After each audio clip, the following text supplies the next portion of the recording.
विभागैः शब्दवारिभिः तमश्चाजानजं भिन्नं तस्मै पाणिनये नमः। अज्ञानन्धस्य लोकस्य ज्ञानाञ्जनशलाकया चक्षुरुन्मीलितं येन तस्मै पाणिनये नमः। तस्मै पाणिनये नमः। तस्मै पाणिनये नमः। नमो नमः सर्वेभ्यः सुप्रभातं। धन्यवादः। सर्वेभ्यो नमो नमो नमः। नमः। सर्वेभ्यो नमो नमः। सर्वेभ्यो नमो नमः। आज की कक्षा प्रारंभ करते हैं।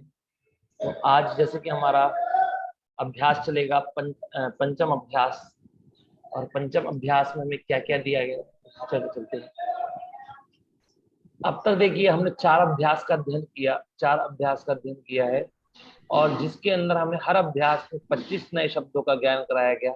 इस प्रकार हमने 100 शब्दों का ज्ञान कर लिया है। आप जब देखेंगे तो आप पीछे खोलकर देखेंगे तो आपने नए 100 शब्दों का ज्ञान किया है। ठीक है, अब आगे देखिए, आज अभ्यास 5 में फिर से 25 शब्दों का नया ज्ञान कराया जाएगा। पहला शब्द है जनकः। जनकः माने पिता। देखिए, पिता के पितृ के रूप भी चलते हैं, पर यहाँ पर जनकः इसलिए कह रहे हैं ताकि राम की तरह रूप चल सके।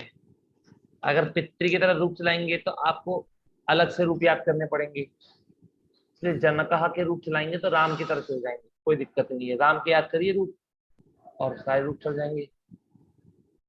पुत्रः। पुत्रः माने पुत्र, ये भी क्या है, इसके रूप भी हमारे किसी तरह चलेंगे, राम की तरह चलेंगे। सूर्यः।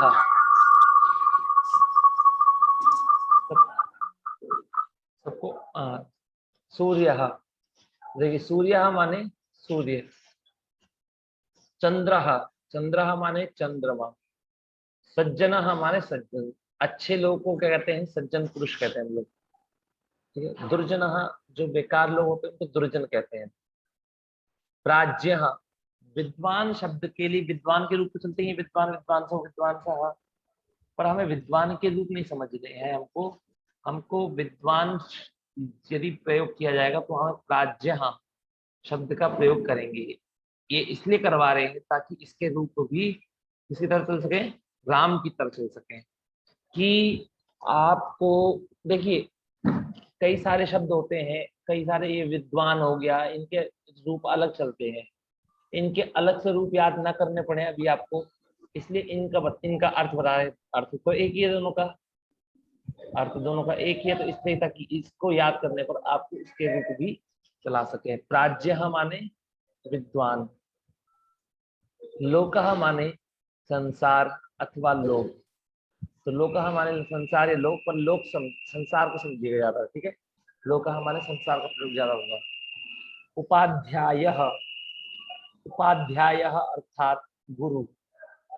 तो देखिए, गुरु के रूप को भी चलते हैं, अभी इन्होंने गुरु के रूप नहीं दिखाया आपको। ठीक है, तो जब गुरु के रूप चलेंगे तो गुरु को तो हम गुरु कह ही सकते हैं, पर लेकिन अभी हम गुरु जी को उपाध्याय के नाम से बुलाएंगे, मतलब शब्द का प्रयोग करेंगे गुरु के लिए। ठीक है, उपाध्याय इसलिए कर रहे हैं ताकि ये भी अदंत है, अकारांत है, और इसके भी राम की तरह रूप चलेंगे। उपाध्यायः, उपाध्यायौ, उपाध्यायाः। शिष्य के भी रूप देखिए, शिष्य के रूप भी किसी तरह चलेंगे, शिष्य राम की तरह। शिष्यः। शिष्यः माने शिष्य। प्रश्नः माने प्रश्न। कोश, जब कहते हैं ना एक कोस भर, एक कोस में कितने किलोमीटर होते हैं, किसी को पता है? एक कोस में 3 किलोमीटर होते हैं। तो जैसे हम लोग कहते हैं गोवर्धन पर्वत की, जो हम लोग हमारे यहाँ पर मथुरा में जो वो है, गोवर्धन की परिक्रमा करते हैं हम लोग, तो कहते हैं 7 कोस की होती है गोवर्धन की। वो तो ब्रज की 84 कोस की होती है, और गोवर्धन पर्वत की जो होती है वो 7 कोस की होती है। 7 कोस की अर्थात 21 किलोमीटर की होती है। तो एक कोस में 3 किलोमीटर होते हैं, और 84 कोस कहते हैं। पूरे ब्रज की जो होती है परिक्रमा होती है 84 कोस की, ठीक है। अब देखिए धर्म, धर्म के लिए धर्मः का प्रयोग करें। किसका प्रयोग कर रहे हैं? धर्मः। और समुद्र के लिए सागरः। ठीक है, समुद्र के लिए सागरः का प्रयोग कर रहे हैं। ये हमारे 14 शब्द हो गए, जिनको देखिए सारे के सारे शब्द आपके किसकी तरह चलेंगे? राम की तरह चलेंगे। अब तुद माने क्या होता है? दुख देना। तुद माने क्या होता है? दुख देना किसी व्यक्ति को। अच्छा ये बताइए किशोर महोदय, ये तुद धातु आपकी किस गण की है? कौन से? तुद धातु। तुदादी ना? हाँ, तो तुद धातु किस गण की है? तुदादि गण की है। तुदादि गण की होने के कारण देखिए यहाँ पर पहली बात तो जो विकरण लगेगा, श विकरण लगेगा। ठीक है, आप लोग जो व्याकरण वाले हैं उनके लिए समझा रहा हूँ। श विकरण लगेगा, इसलिए गुण इत्यादि, उपधा गुण इत्यादि कुछ नहीं होगा। ठीक है, तो तुद धातु है, तुद धातु को क्या हो गया? तुद को तुदती, तुदतः, तुदंती, भवती की तरह रूप चलेंगे। इश धातु है। इश धातु का अर्थ क्या होता है महोदय? चाहना। चाहना। इश धातु का अर्थ है चाहना। स्पृश धातु का अर्थ है छूना। स्पृश धातु का अर्थ क्या है? छूना। और प्रच्छ धातु का अर्थ है पूछना। तो देखिए ये चार हमारी धातुएं बताई जा रही हैं, तुद, इश, स्पृश और प्रच्छ। तो प्रच्छ धातु जो है इसको क्या हो जाएगा? पृच्छ हो जाएगा। प्रच्छ को क्या होगा? पृच्छ, संप्रसारण हो जाएगा। ठीक है, और जो इश धातु है इसको प्रयोग, ये धातु तो इश है पर इसका प्रयोग हम करेंगे, इच्छ प्रयोग करेंगे। क्या करेंगे? इच्छ। तो इच्छति, इच्छतः, इच्छन्ति।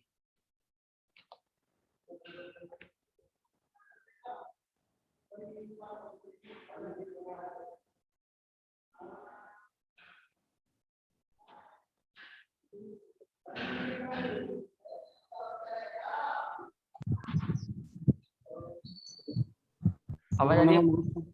आज हाँ, आवाज बंद आ हो रही गई है? थी। जी, वो लाइट चली गई थी। तो अब देखिए कि प्रच्छ धातु है। प्रच्छ धातु का क्या? पूछना। सबको ऑफ करिए एक बार। किशोर महोदय हाँ, मैं सबको म्यूट करता हूँ, आप अनम्यूट कर लीजिएगा। आप म्यूट करिए सबको एक बार।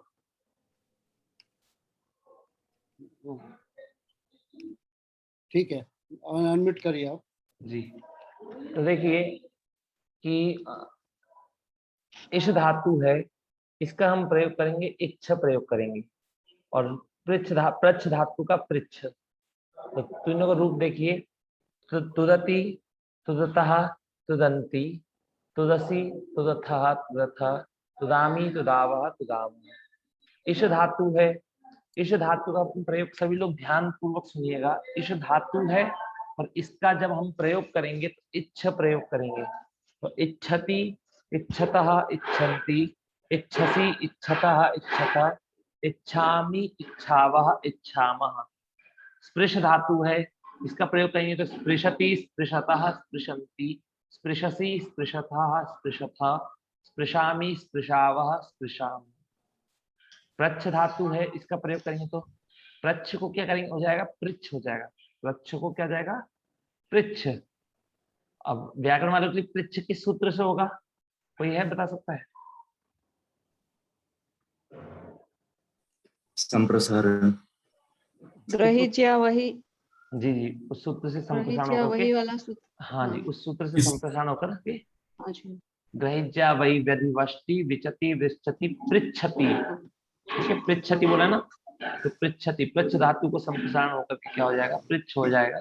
तो पृच्छति, पृच्छतः, पृच्छन्ति, पृच्छसि, पृच्छतः, पृच्छथ, पृच्छामि, पृच्छावः, पृच्छामः। ये हमारा रूप बन गए। अब देखिए अभितः माने क्या होता है महोदय? दोनों ओर। अभितः माने क्या होता है? दोनों ओर। परितः माने चारों ओर। समया माने होता है समीप। समया माने क्या होता है? समीप होता है। निकषा माने भी क्या होता है, समीप होता है। समया माने भी समीप और निकषा माने भी समीप ही होता है। जो हा शब्द है ये हम किसी के प्रति दुख प्रकट करते हैं या खेद प्रकट करते हैं, उसके लिए हम हा शब्द का प्रयोग करते हैं। ठीक है। प्रति मतलब क्या होता है, और। प्रति मतलब होता है और, अर्थात जैसे हम लोग कहते हैं ना कि गांव की ओर, गांव की ओर, घर की ओर, तो और शब्द का प्रयोग करते हैं कि नहीं करते हम? ठीक है, और शब्द का प्रयोग करते हैं। और उसी अर्थ में आप और अर्थ में भी अनु का प्रयोग भी कर सकते हैं। जो ये अनु है ये और पीछे के अर्थ में हम प्रयोग करते हैं। ठीक है, और अथवा पीछे के अर्थ में। चलिए अब एक पहले ये समझ लेते हैं, इसके बाद हम प्रति और अनु में क्या प्रति और अनु में कोई अनु में जो वो है और पीछे, इसका अर्थ कैसे समझेंगे कि ये इस वक्त और का अर्थ लिया गया है, पीछे का अर्थ लिया गया है। तो जनक, पहले देखिए जनक से लेकर सागर तक, जनक से लेकर सागर तक जितने भी आपके शब्द चलेंगे वो किसकी तरह चलेंगे? रामवत चलेंगे, राम की तरह चलेंगे। और तुद धातु से लेकर के प्रच्छ तक जितने भी रूप चलेंगे वो सारे सारे किसकी तरह चलेंगे? भवतीवत। अब देखिए ये हो गया। इसके बाद आपको क्या करना है? राम राम के सारे रूप स्मरण करो और जिसकी तरह सभी रूप चलाने हैं आपको। ठीक है। और जिन शब्दों में आपको 3 चीजें मिलेंगी, कौन सी चीजें? अच्छा भी चलिए, एक अभी नियम 16 आएगा, अभी अगली कक्षा में आएगा आपका। उस नियम के अनुसार वो है तो कुछ नहीं, व्याकरण वालों के लिए क्या है, अट उपांगनुम व्यवायेपी सूत्र है वो। नियम 16 जो होगा अट उपांगनुम व्यवायेपी है। अगर आपके, इतना सामान्य समझ लीजिए, यदि आपके शब्द के अंदर र आ रहा है या मूर्धन्य शकार आ रहा है तो उस शब्द के बाद में यदि कभी भी ना मिलेगा तो उस ना को ना करना है, ना को ना करना है। अब देखिए भू धातु है आपकी, धातु क्या है? भू धातु। और इसके सारे रूप जिस प्रकार चलेंगे उसी प्रकार आपको क्या करना है, आपको तुदति, इश, स्पृश और प्रच्छ, इसके हम रूप चला चुके हैं सबके। ठीक है, उस प्रकार ही सेम रूप चलेंगे। और आपको बताया ही है ऊपर कि इश को इच्छ प्रयोग करेंगे और प्रच्छ को पृच्छ प्रयोग करेंगे, ये देखिए सूचना में लिखा है। अब चलिए कारक में प्रवेश करते हैं हम सभी लोग। आप सभी लोगों को कारक कहते हैं, कारक क्रिया किसे कहते हैं? क्रियाजनकत्वम कारकत्वम। लिखिए, क्रियाजनकत्वम कारकत्वम।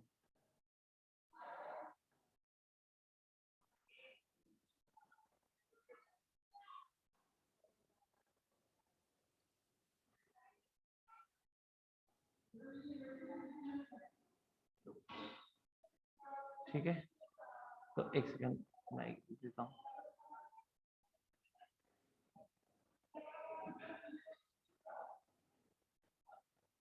क्रिया जनकत्वम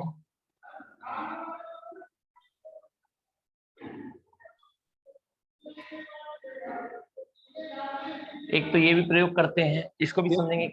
मनीष जी 1 मिनट है, भरत जी या तो संदीप जी कोई आप हुकार दीजिए मनीष जी को, मेरा एक कॉल है तो मैं आता हूँ 5-10 मिनट में। ठीक है। क्रिया अन्वयित्वम कारकत्वम, अन्वयित्वम कारकत्वम। ठीक है, तो देखिए हमारी क्रिया का जो जनक होता है, जनक माने क्या होता है? कोई बता सकता है जनक माने किसे कहते हैं? क्रिया को जन्म देने वाला। हाँ, क्रिया को जो जन्म देता है उसको क्या कहते हैं? जनक। मतलब उसको कारक कहते हैं। अर्थात जिस कारणों से क्रिया बनती है, क्रिया का प्रयोग कर पाते हैं हम, जिन जो जो उसमें कारण बनते हैं उसको क्या कहते हैं? कारक कहते हैं। तो देखिए जैसे मतलब राम है, जाता है, वो तो क्रिया है, जाने की जो क्रिया है, जब तक वो राम नहीं करेगा तब तक क्रिया होगी क्या?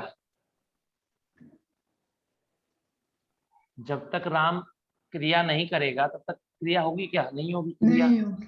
तो राम क्या है? करता है। करता क्या हो गया? जनक हो गया। कहाँ जाता है? तो विद्यालय जाता है। तो विद्यालय भी क्या हो गया हमारा? विद्यालय भी हमारा कारक है, क्योंकि जो जिसका क्रिया अन्वयित्वम कारकत्वम, अर्थात अन्वय माने जिसका क्रिया के साथ जिसका संबंध हो। किसके साथ में? क्रिया के साथ में जिसका संबंध हो उसे कारक कहते हैं। सभी लोगों को समझ में आया आपको? या तो ये दोनों, आप इस दोनों को प्रयोग कर सकते हैं। क्रिया जनकत्वम कारकत्वम भी बोल सकते हैं और क्रिया अन्वयित्वम कारकत्वम भी बोल सकते हैं। ठीक है, दोनों का अर्थ वही है कि क्रिया का जो जनक है, कि अर्थात क्रिया जो होने में जो उत्पत्ति करवाते हैं, ये सब कारक कहलाते हैं। अथवा क्रिया का संबंध जिसके साथ होता है उसे कारक कहते हैं। ठीक है, अब देखिए कारक कितने होते हैं। क्रिया का संबंध जिसके साथ है। हाँ जी, हाँ जी, अन्वय माने संबंध जिसके साथ में। ठीक है, अब देखिए संस्कृत में आपके 6 कारक होते हैं। कितने कारक होते हैं? 6 कारक 6 प्रकार के होते हैं।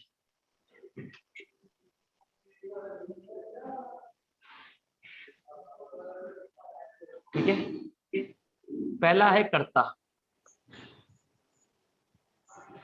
दूसरा होता है कर्म, तीसरा होता है करण, चौथा संप्रदान,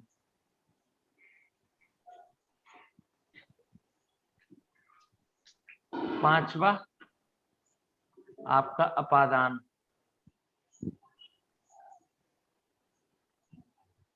और छठा है आपका अधिकरण।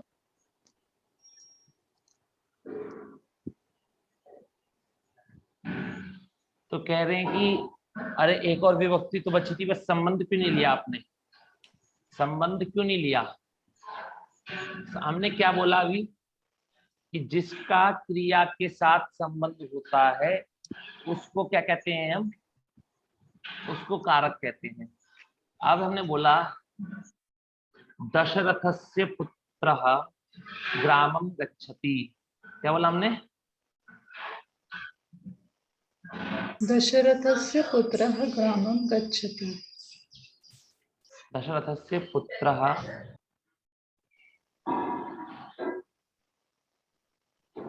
ग्रामं गच्छति। ठीक है, अब यहां देखिए इस वाक्य में मुख्य व्यक्ति कौन? गच्छति हमारी क्या है? क्रिया है। ठीक है, कर्म क्या है हमारा? ग्राम है। ये ग्राम जो है हमारा, ये कर्म है। अब सभी लोग ध्यान से समझिएगा, यहाँ पर ये दशरथ से में षष्ठी विभक्ति का हमने प्रयोग किया। किसका प्रयोग किया? षष्ठी का। दशरथ का गच्छति के साथ में कोई भी संबंध नहीं है। संबंध है कि दशरथ का? नहीं है। दशरथ का संबंध किसके साथ में है? पुत्र के साथ में संबंध है। तो दशरथ का पुत्र के साथ में संबंध है, ना कि गच्छति के साथ में। पुत्र जाता है वो तो ठीक है, पुत्रः गच्छति मतलब पुत्र जाता है, पुत्र गांव को जाता है। पर किसका पुत्र जाता है अगर वो बताएंगे तो उसका, जिसका भी होगा उसका पुत्र के साथ में संबंध होगा, जाने की क्रिया के साथ में नहीं होगा। और कुछ लोग इस प्रकार भी कहते हैं कि संबंध के रहने या ना रहने पर क्रिया के अर्थ में परिवर्तन नहीं होता है। क्रिया के अर्थ में परिवर्तन नहीं होता। अब देखिए, अभी आपका जो संबंध है वो नहीं है यहाँ पर, तो क्रिया के अर्थ में परिवर्तन हुआ क्या? पुत्रः ग्रामं गच्छति, मतलब कि संप्रदान जो षष्ठी विभक्ति होती है, संबंध जिसको हम लोग कहते हैं, संबंध में षष्ठी होती है, तो संबंध जो होता है उसका क्रिया के साथ में संबंध नहीं होता है, उसका किसी व्यक्ति के साथ संबंध होता है, कर्ता के साथ में। किसके साथ संबंध होता है? कर्ता के साथ में।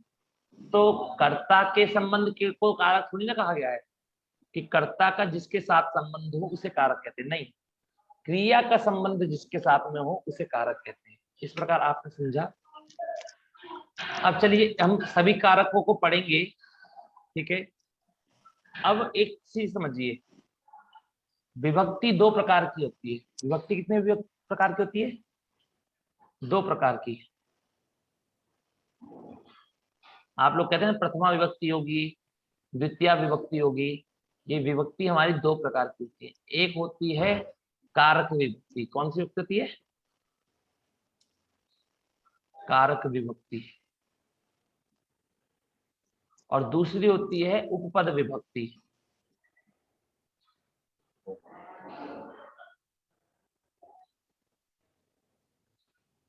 अर्थात कारक मतलब कि अभी आपको बताएंगे कारक, कारक में कैसे कैसे विभक्ति होती है। उपपद विभक्ति के लिए इतना समझिए कि जब किसी पद को देख करके कहा कि ये पद है तो ये विभक्ति हो जाए, ये पद है तो ये विभक्ति हो जाए।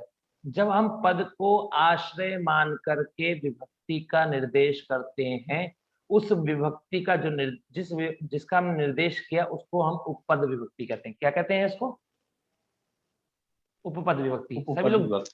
सभी लोग ध्यान समझिएगा कि किसी पद को यदि आश्रय मान करके आप विभक्ति करेंगे तो उसको उपपद विभक्ति कहते हैं। और यदि किसी कारक को, कारक अभी आपको समझाएंगे कारक कैसे होता है, किसी कारक को आश्रय मान करके करते हैं तो कारक विभक्ति होती है। अब कारकों में हम अपने प्रथम कारक में प्रवेश करते हैं। प्रथम कारक है हमारा कर्ता। तो कर्ता में देखिए, कर्ता के लिए कहा गया है कर्ता व्यक्ति नाम, वस्तु नाम आदि में प्रथमा होती है। एक पहले चीज लिखिएगा, कर्ता किसे कहते हैं? ठीक है, तो स्वतंत्रः कर्ता। क्या होता है?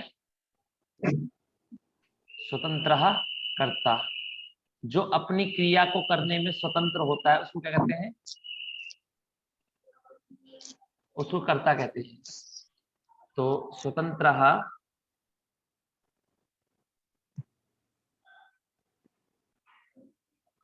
कर्ता। अब कर्ता में कौन सी विभक्ति होती है?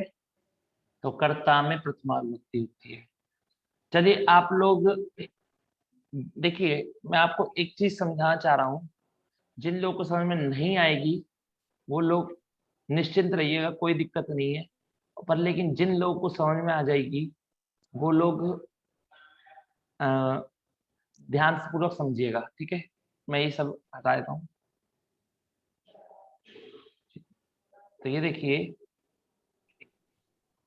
हमारा एक, आप लोगों ने कर्मवाच्य भाववाच्य देखा है आपने कभी? सेंटेंस देखे होंगे। तो कर्मवाच्य में आप क्या करते हैं? कर्म में प्रथमा करते हैं, है ना, कर्ता में तृतीया करते हैं। मैं आज आपको समझाता हूँ कि व्याकरण के हिसाब से वो क्या क्यों होती है। कौन कहता है कर्ता में तृतीया होती है, कर्म में प्रथमा होती है? तो देखिए, दो चीजें होती हैं। एक तो होता है उक्त, एक क्या होता है? उक्त। और एक होता है अनुक्त। एक होता है उक्त और एक होता है अनुक्त। अब उक्त किसे कहते हैं? तो देखिए, जैसे आपने पठती का शब्द बनाया, पठती है कि नहीं? पठती, पठ्यते, भूयते। तो ये जो पठती है ये किस अर्थ में बना है? कर्ता अर्थ में बना है कि नहीं बना है? कर्ता अर्थ में, कर्ता अर्थ में बनता है। इसलिए हम शब्द का विधान करते हैं कि कर्तरी शब्द कहता है यदि आपकी कर्ता अर्थ में बनाने की इच्छा हो तभी शप हो। तो हमने यहाँ पर शप लगाया हुआ है, इसका मतलब हमारी कर्ता अर्थ में बनाने की इच्छा हुई थी, तभी हमारा ये जो पठती जो शब्द है ये कर्ता अर्थ बनता है। तो ये किसको उक्त कर रहा है? ये जो पठती जो क्रिया है ये कर्ता को उक्त कर रही है। किसको उक्त कर रही है? कर्ता को। जिन लोगों को समझ में नहीं आएगा कोई बात समझ लीजिएगा, मैं इसको बाद में भी समझाऊंगा। ठीक है, ये जो पठ्यते है ये किसको उक्त कर रहा है? ये कर्म को उक्त कर रहा है, कर्म को। क्योंकि पठ्यते में हमने कर्मवाच्य और भाववाच्य में यक लगाया है। तो यक लगाने के बाद जब रूप बनता है पठ्यते बनता है। ये जो पठ्यते जो शब्द है ये आपको ज्ञान करा रहा है कि आपने कर्म वाच्य में यत् प्रत्यय करने के बाद ही पठ्यते रूप की सिद्धि हुई थी। तो ये पठ्यते ने किसका ज्ञान कराया? कर्म का। किसको उक्त किया? कर्म को उक्त किया है। ठीक है, मनीष महोदय, इसका प्लीज एक एग्जांपल दे दीजिएगा पठ्यते अभी का। अभी समझिएगा, अभी समझिएगा, ठीक है ना, अभी मैं समझाऊंगा आपको। जी जी। अब भूयते, भूयते मतलब है। भूयते क्या है आपका? भाव अर्थ में हुआ। किसमें हुआ? भाव। भाव में। जैसे रामेण भूयते, ठीक है, रामेण भूयते। तो भाव में जो होता है, भाव में कर्म तो होता नहीं है, भाव वाच्य में कर्म नहीं होता है, इसलिए हम भाव प्रकट करते हैं। तो भाव ये, अभी देखिए यहाँ पर जो भूयते, ये जो यक प्रत्यय हुआ है ये भाव अर्थ में हुआ है। किसमें हुआ है? या भाव अर्थ में। कुछ लोग कंफ्यूज हो जाएंगे कि ऊपर भी तो आपने यक किया है, नीचे भी तो आपने यक किया है, तो हम कैसे समझेंगे ये कर्म अर्थ में हुआ, ये भाव अर्थ में हुआ? तो धीरे धीरे आपको नहीं पता लगने लगेगा कुछ लोगों को, ठीक है ना, इतना मत कंफ्यूज होइएगा।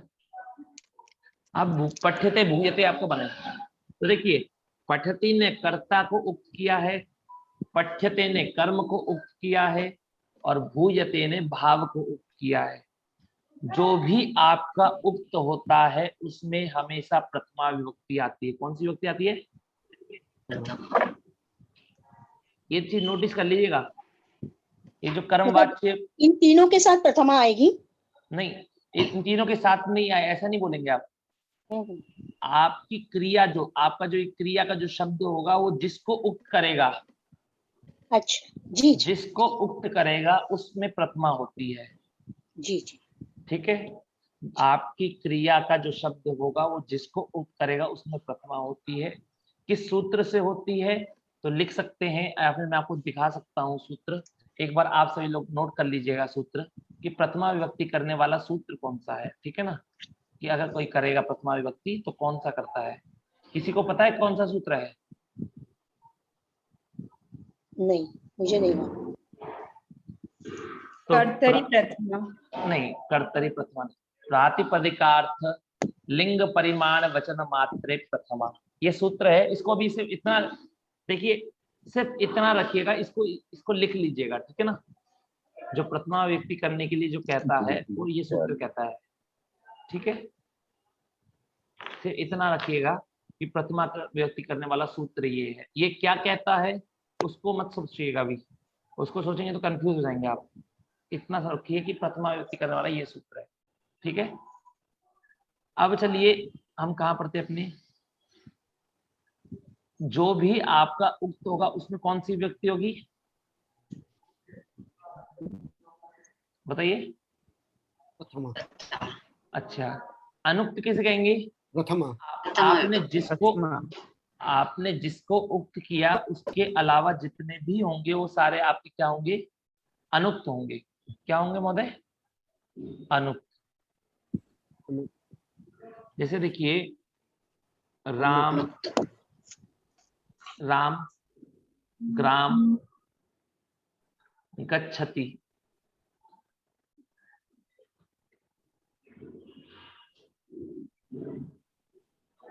ठीक है, और राम, ग्राम, गम्यते, ठीक है, और राम भूयते। अभी देखिए हमने किसी में भी विभक्ति नहीं करी, हमने सिर्फ इतना देखा कि ये राम जो है, ये तीनों में जो राम है, ये राम हमारा क्या है? कर्ता है। क्या है? कर्ता। ये जो ग्राम है ये ग्राम हमारा कर्म है। हमने सिर्फ इतना पता लगाया है। देखिए कर्म संज्ञा करना अलग है और कर्म में क्या विभक्ति होगी वो करना अलग है। ये दोनों कार्य अलग हैं। हम लोग सोचते हैं ना जो कर्म में द्वितीया ही होती है, नहीं, कर्म में द्वितीया ही नहीं होती है। कर्म एक अलग का अलग, कर्म किसे कहते हैं वो अलग है, और कर्म में कौन सी विभक्ति होती है वो अलग है। अब जैसे यहाँ पर कहा गया, ध्यान से कौन बोल रहा है? तो देखिए कहा गया कि कर्ता राम हमारा कर्ता है, कर्म हमारा क्या है, ग्राम है। अब हमने देखिए अपनी क्रिया को देखा कि हमारी क्रिया क्या है। पहले हमने क्रिया देखी हमारी गच्छति। जी अब ये बताइए इस गच्छति क्रिया के द्वारा आपका क्या उक्त होगा, कर्ता उक्त होगा या कर्म उक्त होगा या भाव उक्त होगा? कर्ता। करता। कर्ता उक्त होगा। तो कर्ता में कर्ता हो गया हमारा उक्त। कर्ता क्या हो गया? और हाँ, जो भी आपका उक्त होता है उसके अलावा जितने भी आपके शब्द होंगे वो सारे होते हैं अनुक्त। क्या होते हैं? अनुक्त। अब कर्म आपका अनुक्त हुआ कि नहीं हुआ? बताइए। कर्म आपका अनुक्त हो गया क्योंकि यहाँ पर जो क्रिया है हमारी गच्छति जो क्रिया है वो किसको उक्त कर रही है? कर्म कर्ता को। तो कर्म अनुक्त हो गया हमारा। अब समझिए ये जो गम्यते जो क्रिया है ये कर्म को उक्त करती है। किसको उक्त करती है? कर्म को। कर्म को। ठीक है, समझ में आया आपको? क्लियर हो गया सभी का? तो ये कर्ता अनुक्त हुआ कि नहीं हुआ? तो हमारा राम ग्राम गम्यते इसमें कर्ता अनुक्त हो गया हमारा। कैसे हाँ, क्या क्या बोला आपने? मैंने कहा ये नहीं समझ में आया, ये देखिए, अनुक्त कैसे हो ये गया? जो गम्यते जो बनता है ये कर्म वाच्य में बनता है कि नहीं बनता है? जी गम्यते जो बनता है वो कर्म वाच्य में बनता है। जी कर्म वाच्य का मतलब होता है कि हमारा जो मेन है वो कर्म है हमारा। क्या मेन है हमारा? कर्म। तो कर्म को मेन, कर्म को मुख्य रखते हुए गम्यते शब्द का हमने निर्माण किया। कर्म को मुख्य रखते हुए हमने गम्यते का निर्माण किया। तो ये जो गम्यते है ये क्या ज्ञान करा रहा है? कर्म उक्त है। तो जब कर्म उक्त होगा तो उसके अलावा सभी अनुक्त होंगे कि नहीं, मतलब अप्रधान होंगे कि नहीं होंगे? जी जी बिल्कुल एक सही। जो उक्त होता है उसके अलावा सब अनुक्त होते हैं। जी तो कर्ता अनुक्त हो गया। ठीक है, कर्ता अनुक्त हो गया। कर्ता क्या हो गया आपका? अनुक्त हो गया।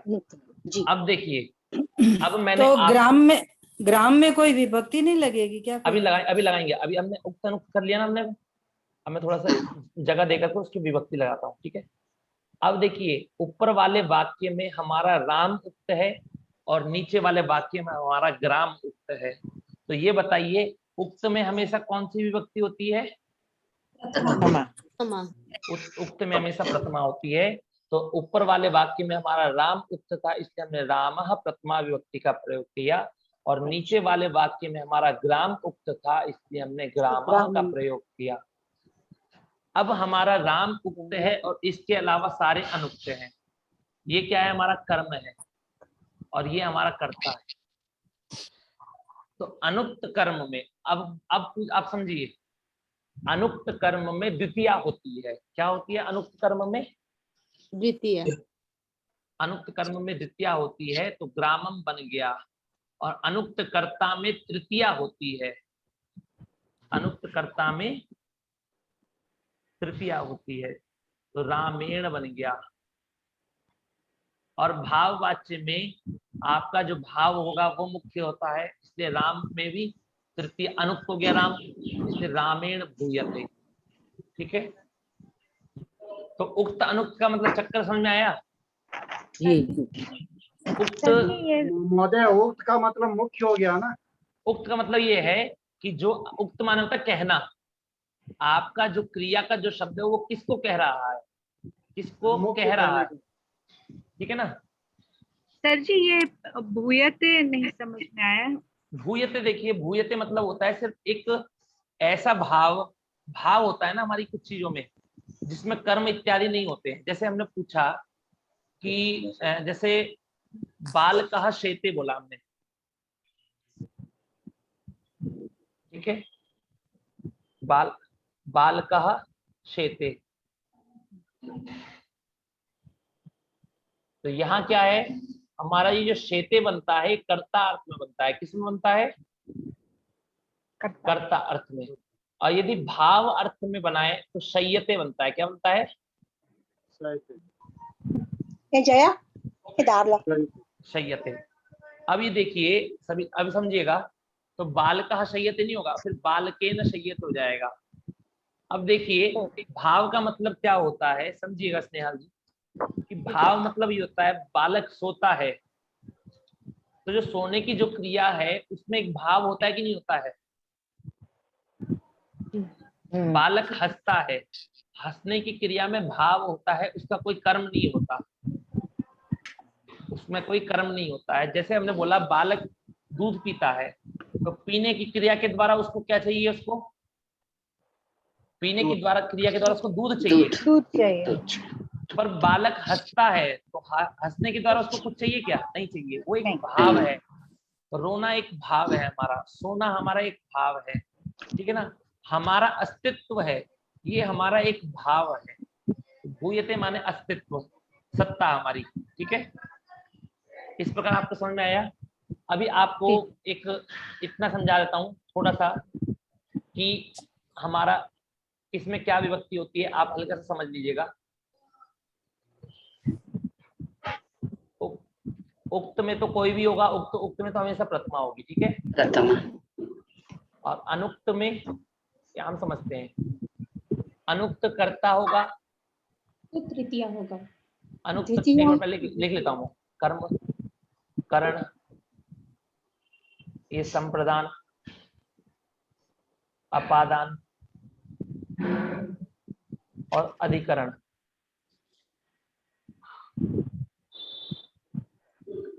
ठीक है, अगर ये उक्त होंगे, देखिए अगर ये 6 के 6 यदि उक्त होंगे, तो उक्त होंगे तो इनमें प्रथमा विभक्ति होगी। कौन सी विभक्ति होगी, अगर उक्त होंगे तो।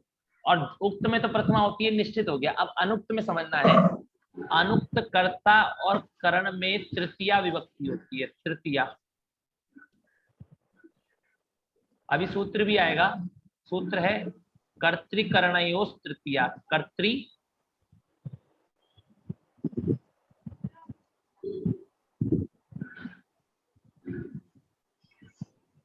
ठीक है, कर्तृकरणयोस् तृतीया।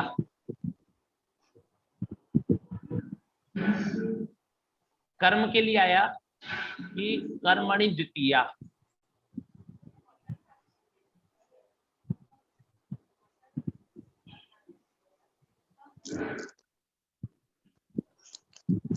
चतुर्थी संप्रदाने,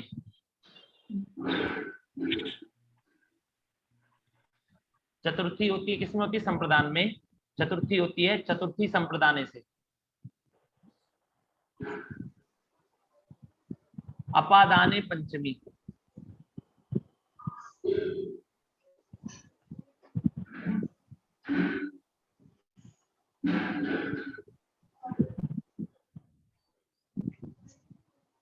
और सप्तमी अधिकरणे, सप्तमी अधिकरण में सप्तमी विभक्ति होती है किससे, सप्तमी अधिकरणे,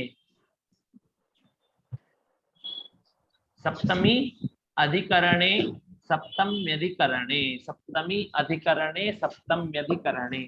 तो ये देखिए कितने सूत्र हो गए, 5 सूत्र हो गए। कर्तृकरणे तृतीया, कर्मणि द्वितीया, चतुर्थी संप्रदाने, अपादाने पंचमी और सप्तमी अधिकरणे। इन 5 सूत्रों ने जो विभक्ति का विधान किया है वो हमेशा किस विभक्ति का विधान किया है, अनुक्त में। इसमें विधान किया है अनुक्त में। तो ये कहेगा अनुक्त कर्ता और करण में तृतीया होती है, अनुक्त कर्म में द्वितीया होती है, अनुक्त संप्रदान में चतुर्थी होती है, अनुक्त अपादान में पंचमी होती है और अनुक्त अधिकरण में सप्तमी होती है। और यही आपकी जो कर्ता कर्म उक्त हो जाएंगे तो किसमें हो जाएंगे, इनमें कौन सी विभक्ति होगी, प्रथमा। कर्ता कर्म में तो आप लोग देखते ही हैं, कर्ता कर्म में उक्त तो देखते हैं। कभी कभी क्या होता है, जब आप विशेष अध्ययन करेंगे, बड़े बड़े ग्रंथों का अध्ययन करेंगे, तो उसमें जो कुछ शब्द बनते हैं तो कभी कभी करण उक्त होना, जो आपका रूप बनता है वो करण उक्त करता है, कभी संप्रदान को भी उक्त करता है, कभी अपादान को भी उक्त करता है, कभी अधिकरण को भी उक्त करता है। तो एक सामान्य समझिएगा, ठीक है ना। तो इसलिए अभी सब सारे समझाएंगे नहीं, क्योंकि आपको समझ में नहीं आएगा ये कैसे उक्त कर रहे हैं। इसलिए बस जो भी होगा, अगर ये चारों भी मतलब ये 6 उक्त होंगे तो हमेशा प्रथमा होगी, ठीक है। अपने सूत्र पे चलते हैं। कर्ता में तृतीया विभक्ति, कर्ता में प्रथमा होती है, ठीक है। तो ये जो कह रहे हैं कर्ता में प्रथमा होती है, ये उक्त कर्ता में कह रहे हैं। किसमें कह रहे हैं? उक्त कर्ता में। तो हम तो समझ चुके हैं कि उक्त कर्ता यानी उक्त कोई भी हो तो उसमें हमेशा प्रथमा ही होती है। समझ में आपको? उक्त कोई भी हो। हाँ सर जी, तो फिर राम राम भूयते जो है तो रामेण उसमें क्या भूयते। आएगा? रामेण। ठीक है। तो कर्ता में हमेशा प्रथमा विभक्ति होती है, ये कह तो रहा है, पर लेकिन अब आप लोग क्या कहेंगे? उक्त कर्ता में प्रथमा होती है। तो उक्त कर्ता में, उक्त कर्ता हो चाहे कर्म हो, उसमें हमेशा प्रथमा ही होती है, ठीक है ना। जैसे रामः पठति, तो राम पढ़ता है, हमारा कर्ता कौन है? राम। और कर्ता किसे कहते हैं? कोई प्रश्न पूछेगा तो किसे कहते हैं कर्ता? बताइए। स्वतंत्र कर्ता। स्वतंत्र कर्ता, अर्थात अपनी क्रिया को करने में जो स्वतंत्र हो, उसको किसी की सहायता नहीं है, वो स्वतंत्र है, वो अपनी क्रिया को करने में वो स्वतंत्र है, उसको कहते हैं स्वतंत्र कर्ता। कर्ता स्वतंत्र होता है हमेशा, ठीक है। हम लोग गुरुकुल में भी ये कहते थे कि हम करता है इसलिए हम स्वतंत्र है, हमको कोई कुछ नहीं कहेगा, पर हमको डंडे पड़ जाते थे हमको कि तुम गुरुकुल में जब तक हो तब तक तुम स्वतंत्र नहीं हो, ठीक है ना। हम जो करने के लिए कहेंगे तुम वो करोगे, ठीक है। इसलिए कर्ता में प्रथमा होती है। अब देखिए, किसी को संबोधन करने में संबोधन विभक्ति होती है, तो संबोधन विभक्ति होती है। और संबोधन में किसी को हम संबोधन करने का मतलब समझिए किसे कहते हैं। संबोधन मतलब होता है अपनी तरफ सम्मुखीकरणम, सम्मुखीकरणम, सम्मुखीकरणम। अर्थात जैसे मान लीजिए नेहा जी की इच्छा हुई कि अन्नपूर्णा जी को बुला करके, अपनी अन्नपूर्णा जी को बुलाया उन्होंने, और अन्नपूर्णा जी ने नेहा जी की तरफ देखा, तो नेहा जी की इच्छा हुई कि अन्नपूर्णा जी मेरी तरफ देखें तो मैं उनसे ये वाक्य बोलूं या कुछ बोलूं। तो नेहा जी ने अन्नपूर्णा जी का नाम लिया, जैसे ही अन्नपूर्णा बोला, बस अन्नपूर्णे, हे अन्नपूर्णे, तो हे अन्नपूर्णे बोलते ही अन्नपूर्णा जी ने देखा उनकी तरफ, तो क्या हुआ कि सम्मुखीकरण हुआ कि नहीं हुआ। तो जब किसी को हम बुलाते हैं तो उसमें क्या होती है हमारी, उसको हम संबोधन कहते हैं, ठीक है। अच्छा, अब एक चीज समझिएगा, नेहा जी ने बुलाया और अन्नपूर्णा जी ने नहीं देखा, तो क्या संबोधन नहीं होगा? कह रहे नहीं होगा। कह रहे क्यों होगा फिर, जब उन्होंने देखा ही नहीं है तो? कह रहे नेहा जी की तो इच्छा है ना, नेहा जी की इच्छा है कि वो मेरी तरफ देखें। हाँ, और उन्होंने चेष्टा भी की है हाँ, उनको उन्होंने चेष्टा भी कर, वो तो अपने शब्दों के द्वारा बुला रही है ना। अब कोई व्यक्ति देखे या ना देखे तो वो उसकी इच्छा, पर हम अपने भाव के, अपने शब्द के द्वारा किसी को चाहते हैं कि वो हमारी तरफ देखे, तो हम संबोधन विभक्ति का प्रयोग करते हैं। जैसे बोलते हैं, जैसे हम बोलते हैं ना, हे कृष्णा अत्र गौश्चरति, तो हम हे कृष्ण, जैसे ही वो चिल्लाकर बोलेगा कि हे कृष्ण, तो कृष्ण हमारी तरफ देखेगा और देख करके हम बोलेंगे कि अरे गाय तो यहाँ चल रही है, तो हम कृष्ण को अपनी तरफ देखे इसलिए हम संबोधन करते हैं। समझ में आपको कि संबोधन किस कहते हैं। अब संबोधन में महोदय इसमें विसर्ग नहीं आएगा कृष्ण और राम में? जी, विसर्ग नहीं आता, विसर्ग नहीं आएगा इसमें? नहीं संबोधन में नहीं आता, ठीक है। जी। अब संबोधन में प्रथमा व्यक्ति कौन कहता है? तो कहता है संबोधनेचा। कौन है? संबोधनेचा। संबोधन में प्रथमा व्यक्ति होती है, कौन कहता है? संबोधनेचा, ठीक है। तो आप लोग को दिखा देता हूं।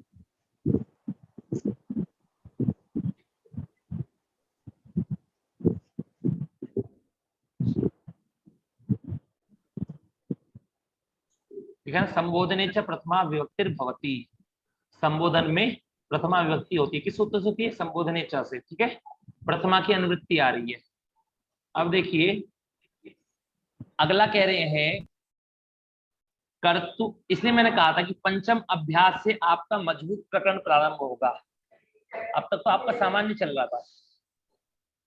कर्तुरीप सिद्धतमम कर्म, जब कोई पूछता है कि कर्म किसे कहते हैं, आज आप लोग समझेंगे कि कर्म महोदय एक प्रश्न था यहाँ पर, जो पूछिए। आपने संबोधन में प्रथमा बताया है, लेकिन इनफैक्ट में प्रथमा तो होता नहीं है, जैसे कि हरि का है, तो प्रथमा में हम लोग बोलते संबोधन में हे हरे, हाँ। हरे प्रथमा में हरि हरि ही होता है, और देखिए संबोधन में ये हरे होता है। मेरी बात समझिए, मेरी बात समझिए कि संबोधन जो है वो प्रथमा का भेद है। किसका भेद है?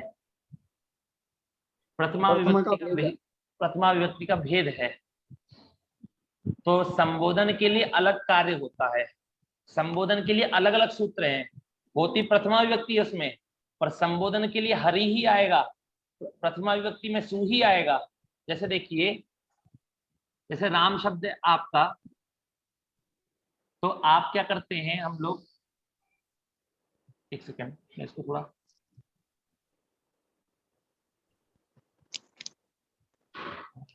तो जैसे राम शब्द है तो हम प्रथमा विभक्ति में, जो लोग व्याकरण पढ़े उनके लिए, राम से सु लाते हैं प्रथमा में भी, तो क्या बनाते हैं? रामः बनाते हैं।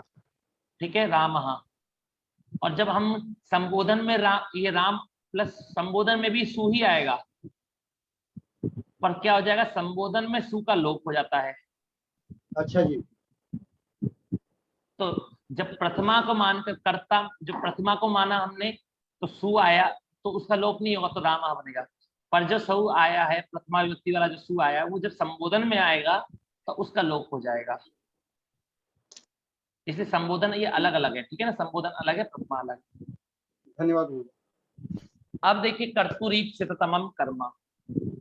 कर्तु माने होता है कर्ता। जब आप आगे जाकर के कर्ता शब्द के रूप चलाएंगे, कर्तृ शब्द के, किसके रूप चलाएंगे?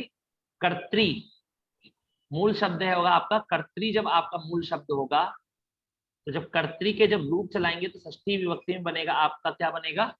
कर्तुः। क्या बनेगा? कर्तुः, मतलब कर्ता का। ईप्सित तमम माने होता है, ईप्सित माने होता है इच्छा, चाहना। ईप्सित माने क्या होता है?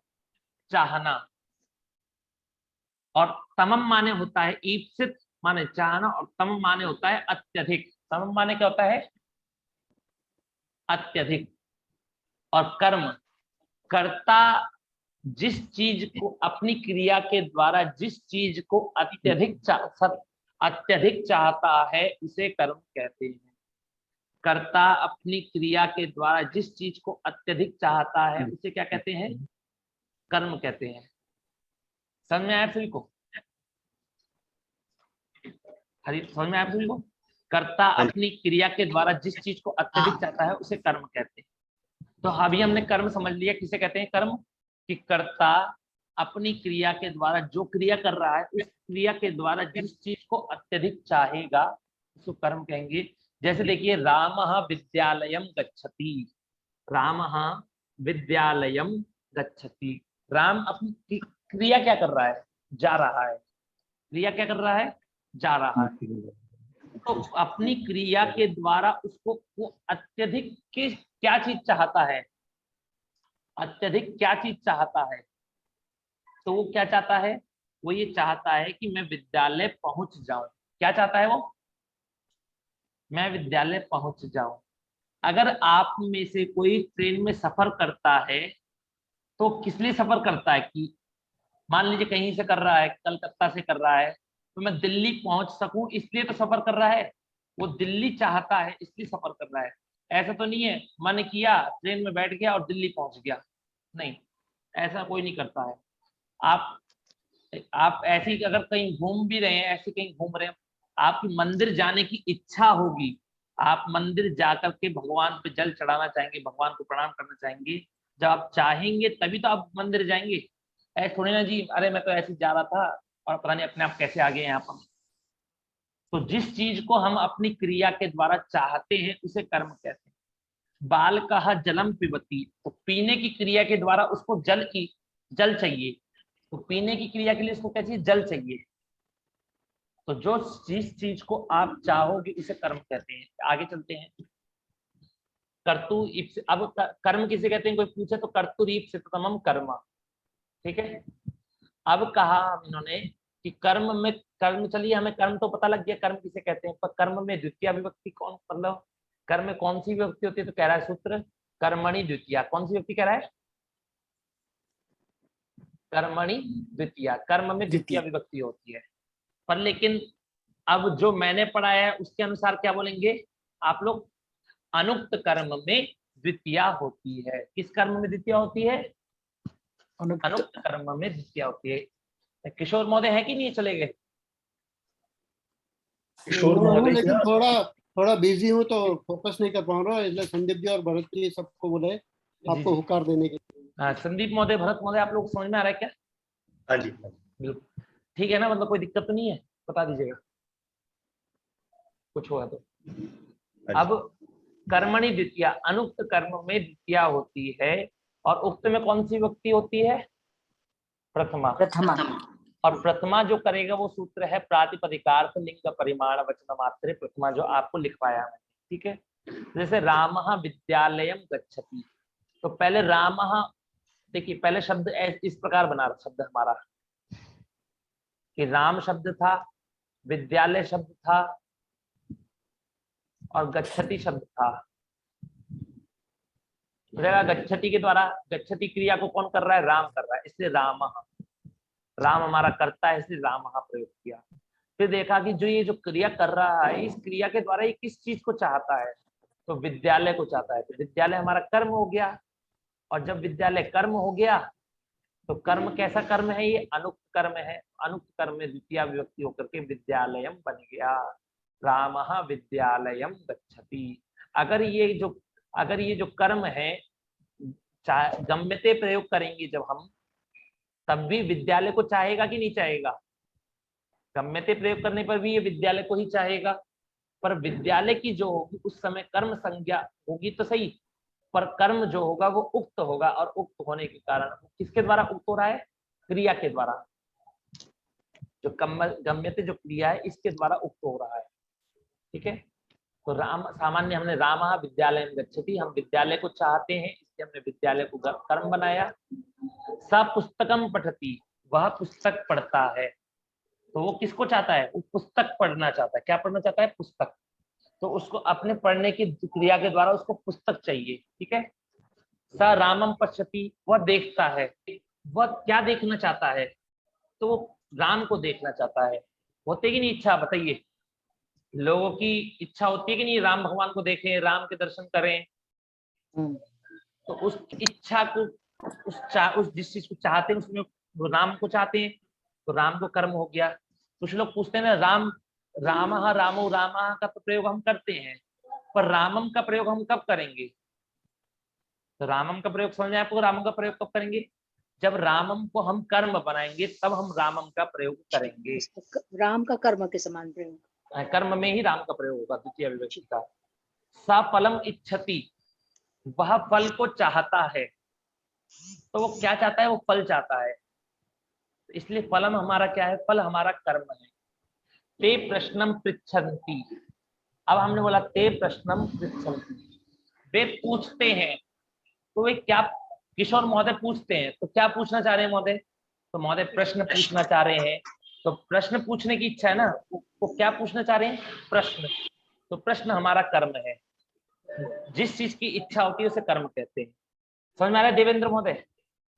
जी ठीक है, कुछ चीजें देखिए। अगर ये जो आपने बोला था ना कि अनुक्त होता है, अनुक्त शब्द यूज किया था ना आपने, तो अनुक्त मतलब वो सूत्र आता है अनभिहिते, वही अनभिहिते जो है, का ये, हाँ, अनभिहिते और अनुक्त एक ही चीज है। अनभिहिते और अनुक्त एक ही चीज है। अनभिहिते माने भी वही होता है अनुक्त, और अनुक्त मैंने सामान्य इसलिए बताया, उक्त माने कहना और अनुक्त माने ना कहना। अभिहित माने कहना और अनभिहित माने ना कहना। ठीक है,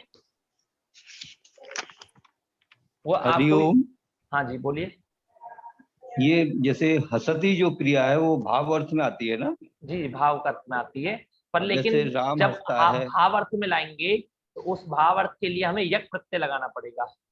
नहीं, राम है हसती, तो राम हसती, तो यहाँ पर जो हसती जो है, ये हसती कर्म कर्ता अर्थ में, यहाँ जो हसती जो शब्द है वो कर्ता को उक्त कर रहा है।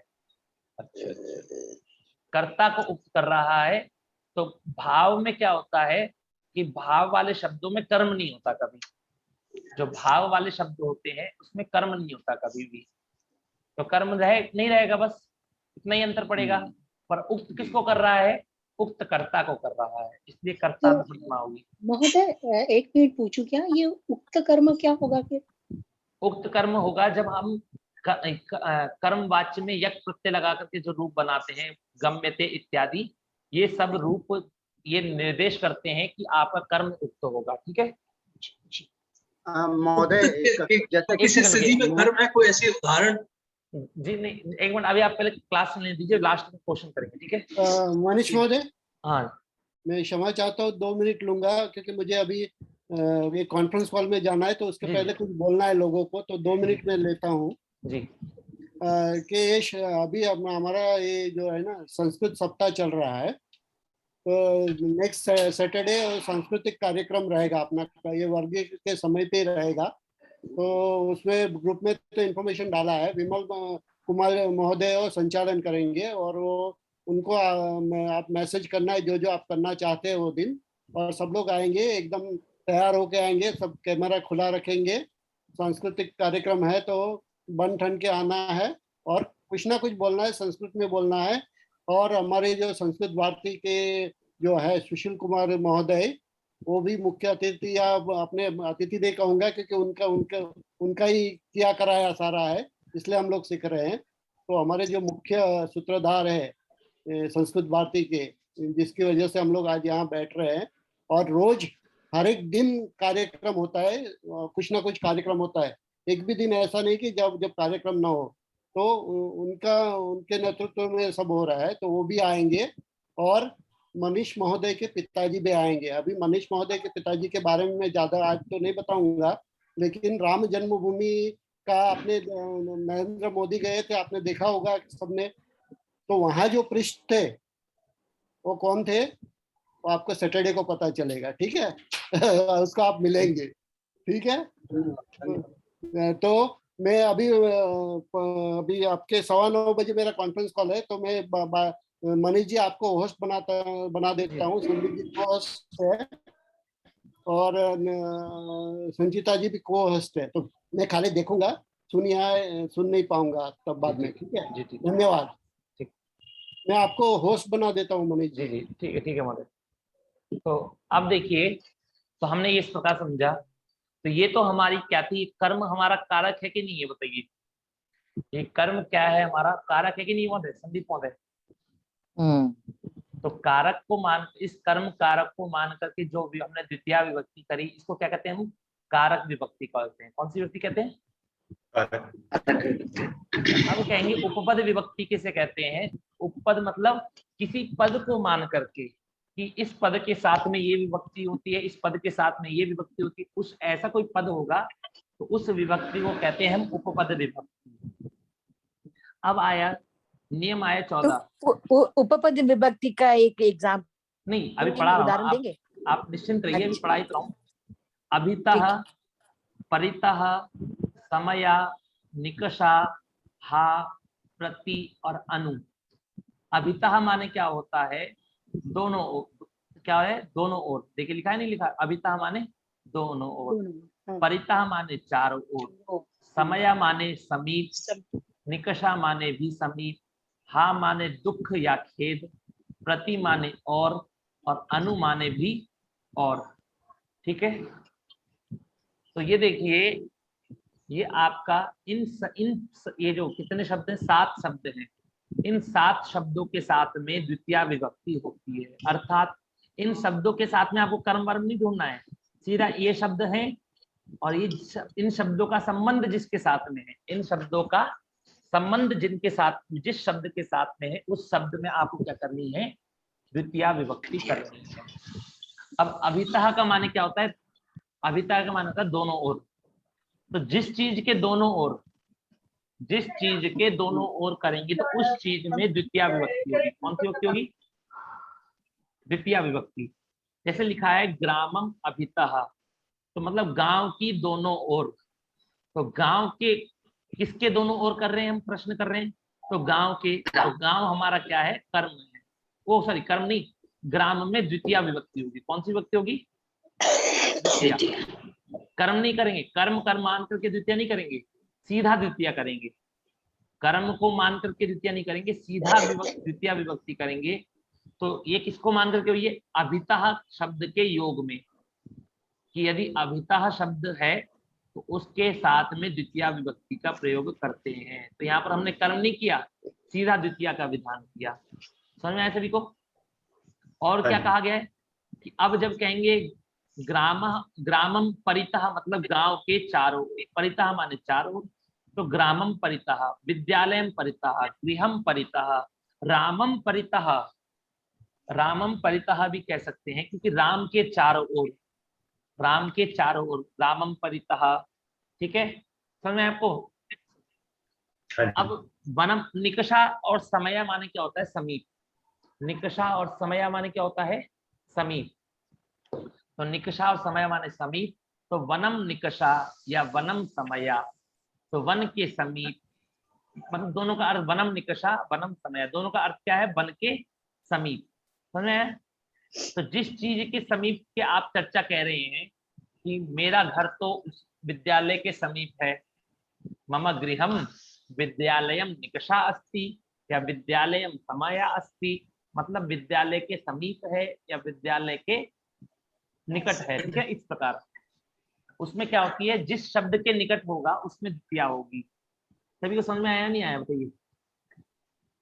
अभी हा के, हा, प्रति और अनु का भी हम अंतर समझेंगे आगे चल करके।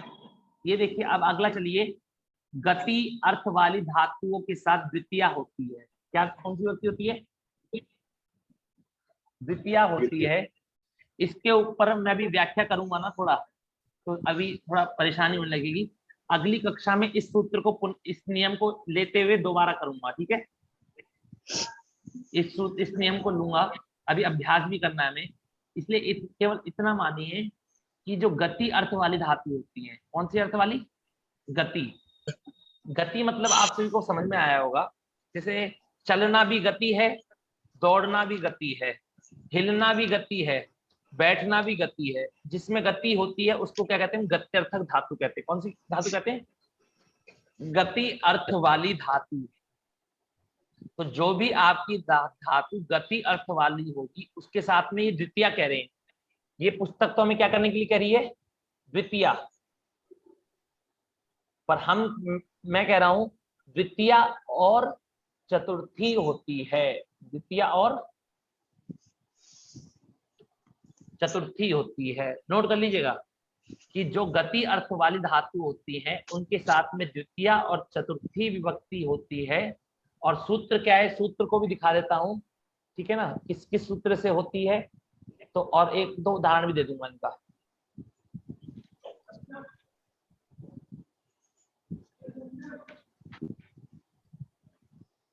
गत्यर्थ कर्मणि द्वितीया चतुर्थ्यौ चेष्टायाम अनध्वनि। गत्यर्थ कर्मणि द्वितीया चतुर्थ्यौ चेष्टायाम अनध्वनि। इसका समझ गया? तो देखिए यहाँ पर उदाहरण लिखा है, ग्रामम गच्छति ग्रामाय गच्छति, ग्रामम गच्छति ग्रामाय गच्छति। अर्थात ग्रामम गच्छति भी बोल सकते हैं और ग्रामाय गच्छति भी बोल सकते हैं। अभी इतना ही समझिएगा आप, ठीक है ना। मैं आपको और दोनों का अर्थ सेम ही है क्या गुरुजी? हाँ, दोनों का अर्थ सेम ही है कि गांव को जाता है, ठीक है ना। हाँ। दोनों का अर्थ यही है, सेम ही है। पर देखिए सब लोग कहते हैं ग्रामम गच्छति। आप व्याकरण पढ़ रहे हैं, आप ये पुस्तक पढ़ रहे हैं, आप विशेष बोलिए कि ग्रामाय गच्छति। अगर किसी ने बोल दिया कि ग्रामाय गच्छति गलत होगा तो आपको कहना नहीं, गलत नहीं है। गत्यर्थ कर्मणि द्वितीया चतुर्थ्यौ चे, कि कर्म में ये कह रहा है कि गति अर्थ वाली धातुओं का जो कर्म है, गति अर्थ वाली धातुओं का जो कर्म है उसमें द्वितीया और चतुर्थी होती है। एक सूत्र तो क्या आया था आपका, जिसने कहा था कि कर्म में द्वितीया होती है, कहा था कि नहीं कहा था? पर इसने कह दिया कि कर्म में जब गति अर्थ होगा धातु का तो कर्म में द्वितीया और चतुर्थी दोनों भी होगी। कुछ लोगों को समझ में नहीं आएगा, ठीक है ना, इसलिए ज्यादा इस पे विशेष फोकस नहीं करेंगे। इसलिए बस इतना करिए कि ग्रामम गच्छति ग्रामाय गच्छति, वनम विचरति वनाय विचरति, तृप्तिम गच्छति। अब तृप्ति शब्द है, तो तृप्तिम के लिए नहीं करेंगे इसलिए क्योंकि क्या होगा, तृप्तये गच्छति, स्मृतिम गच्छति, स्मृतये गच्छति। ठीक है, अब आगे चलते हैं। अभी इतना ही समझिए, केवल आप द्वितीय करनी है और एक पक्ष में चतुर्थी करनी है, जरूरी नहीं है कि चतुर्थी अभी करें। अब हम आगे चलते हैं अपना, अब आज का अभ्यास कर लेते हैं थोड़ा।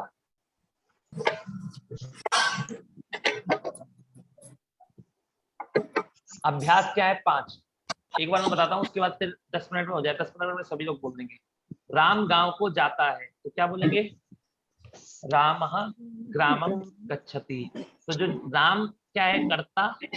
राम है कर्ता, जाता है ये हमारी क्रिया है, और इस क्रिया के द्वारा हमने किसको इच्छा है? हमारी गांव को इच्छा है, इसलिए गांव हमारा कर्म है। और गच्छति जो हमने प्रयोग किया यहाँ पर, ये हमने कर्ता अर्थ में किया, इसलिए कर्ता उक्त हो गया। तो कर्ता में राम में प्रथमा हो गई, कर्म में द्वितीया हो गई। ग्रामम अभितः जलम अस्ति, ग्रामम अभितः जलम अस्ति, तो गांव के दोनों ओर जल है। क्या है? जल है। अब हम बोलेंगे कि मैंने ये बोल दिया कि विद्यालयम अभितः जलम अस्ति, विद्यालय के दोनों तरफ जल है, या विद्यालय के दोनों तरफ वन है, या विद्यालय के दोनों तरफ पुष्प है। इसलिए हम विद्यालयम अभितः, अभितः शब्द जुड़ेगा जिसके साथ में, उसमें द्वितीय विभक्ति होगी। ग्रामम परितः वनम अस्ति, तो गांव के चारों ओर वन है। ठीक है।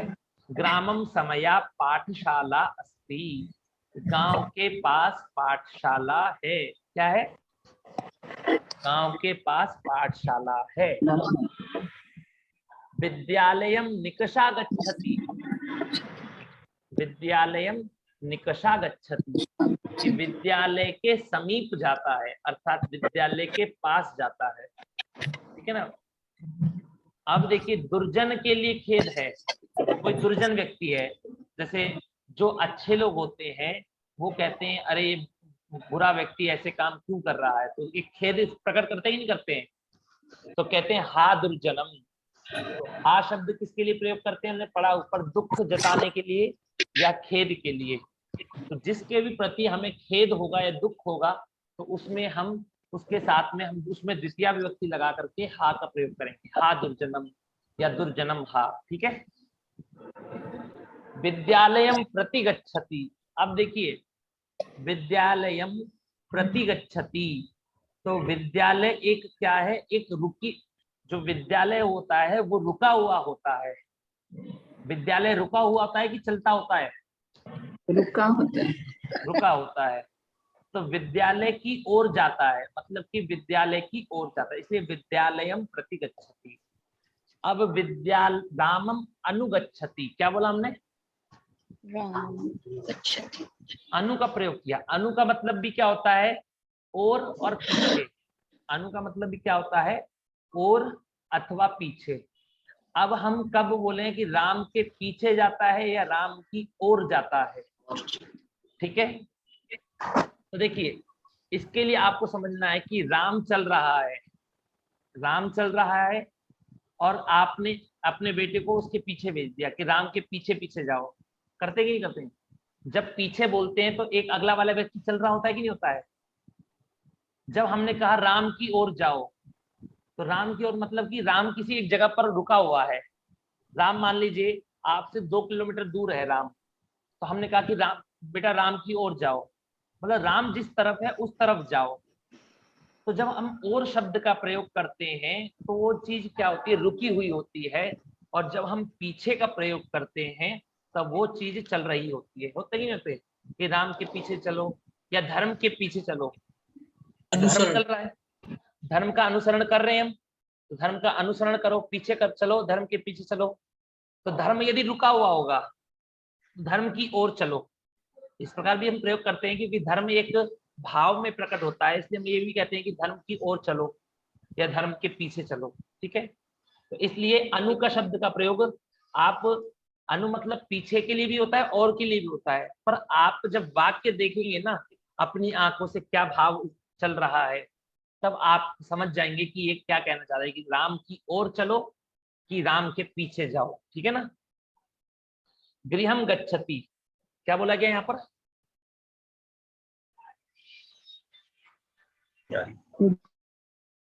हरिओम, हरिओम।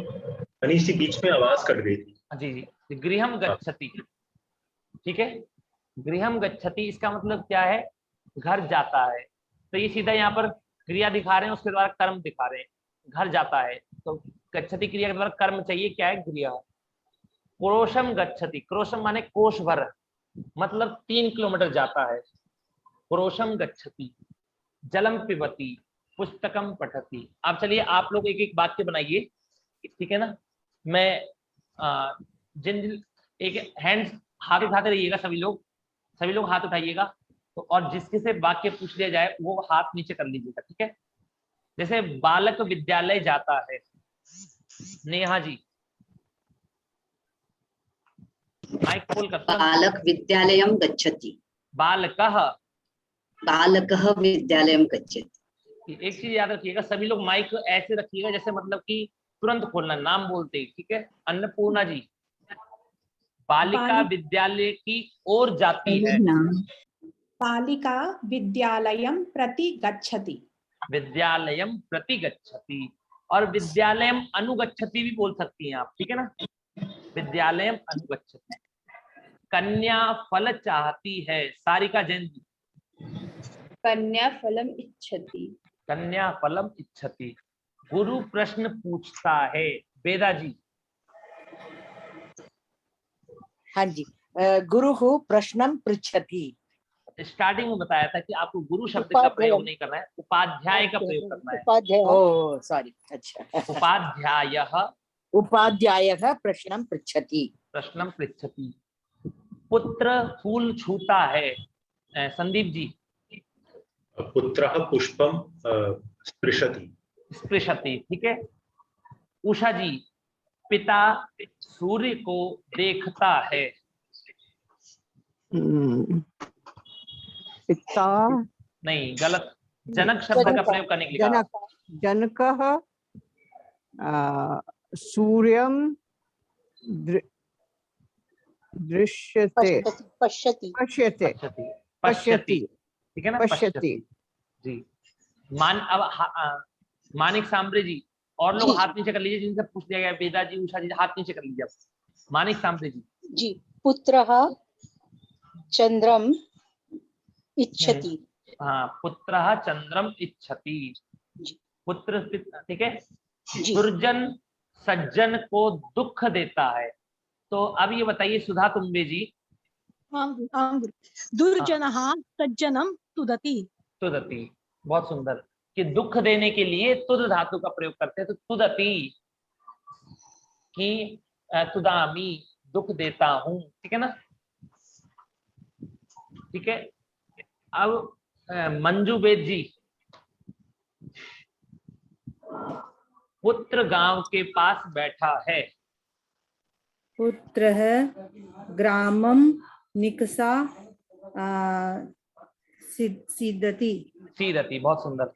सुमित्रा जी, आप भी इसका ही बताइए कि पुत्र गांव के पास बैठा है, तो उन्होंने निकषा बोला, इसका और प्रयोग क्या कर सकते हैं आप? पुत्रः ग्रामं समया सीदति। हाँ, ग्रामम समया, ठीक है। निकषा अथवा समया का प्रयोग हम करते हैं समीप के लिए। विद्वान धर्म की ओर जाता है। सबसे पहले युगल किशोर जी, विद्वान को क्या कहेंगे? विद्वान को प्राज्ञा। प्राज्ञा। अब बताइए इसका पूरा बताइए। विद्वान धर्म की ओर जाता है। प्राज्ञा धर्मम गच्छति, नहीं, धर्मम अनुगच्छति, प्रतिगच्छति, प्रतिगच्छति अथवा अनुगच्छति, ठीक है। हाँ जी। गुरु के पास शिष्य बैठा है। आशा जी।